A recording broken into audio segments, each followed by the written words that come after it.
Wow. This is such a beautiful place. So peaceful. Yes. I don't feel like leaving this place. I sometimes wonder how to protect the nature for our kids or the coming generations. I think we should adopt ways to protect nature. I have an idea. My friend Lucy is a scientist working on renewable energy. I will request her to introduce our kids to renewable energy. Wow! That's a lovely idea. Let's do it.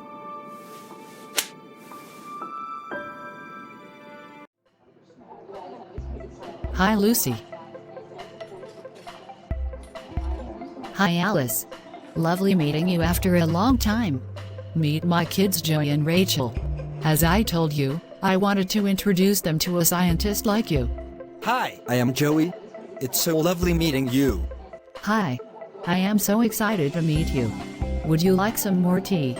No, thank you, dear. We already have ordered a lot to eat. Lucy, I wanted Joey and Rachael to be more conscious about the environment. And then I thought of you. Since you work with renewable energy, can you help them by telling them something more about it?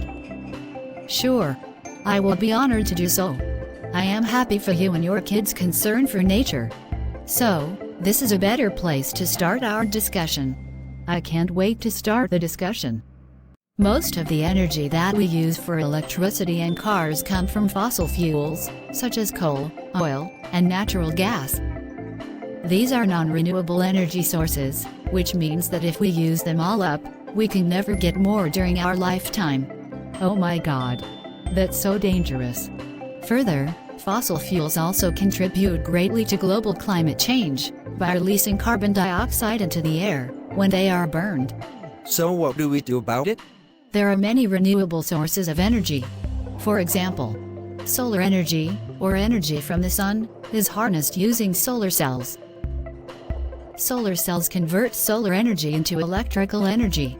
This electrical energy can be used to light bulbs, or use any other electrical appliance. Solar energy can also be converted into heat as done in solar heaters. You have probably used direct solar energy when you dry your clothes in the sun. The wind energy is the energy that we get from the wind. Windmills have been used for hundreds of years to pump water from the ground. Today, we use large, tall wind turbines that use the wind to generate electricity.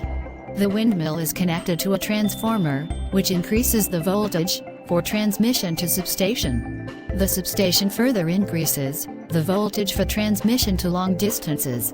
The electrical energy is then transmitted to the grid and then distributed to the users. Hydropower relies on water, typically fast-moving water in a large river or rapidly descending water from a high point, and converts the force of that water into electricity by spinning the generator's turbine blades. Since water is about 800 times denser than air, even a slow-flowing stream of water can yield considerable amounts of energy. Biomass is organic material that comes from plants and animals, and includes crops, waste wood.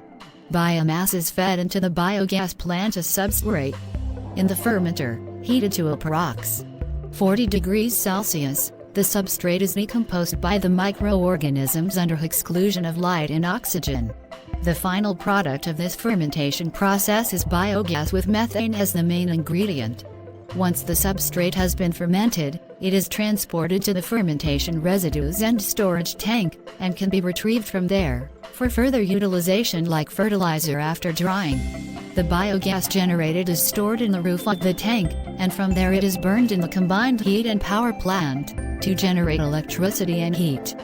High-temperature geothermal energy is harnessed from thermal energy generated and stored in the earth.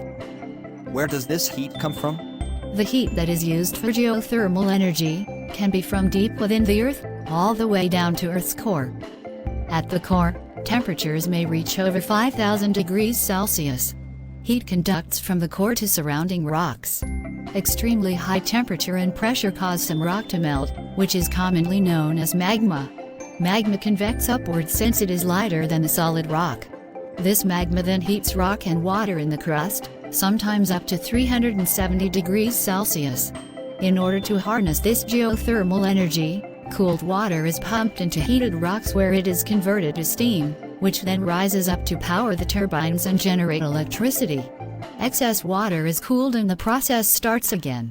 Tidal energy is the form of hydropower that converts the energy obtained from ocean tides into useful forms of power, mainly electricity.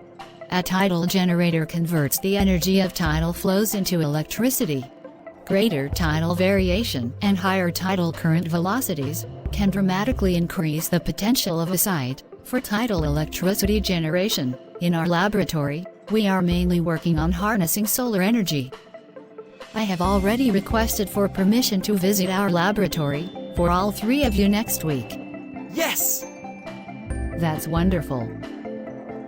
That will be great. Thank you so much, Lucy. We will be there on time.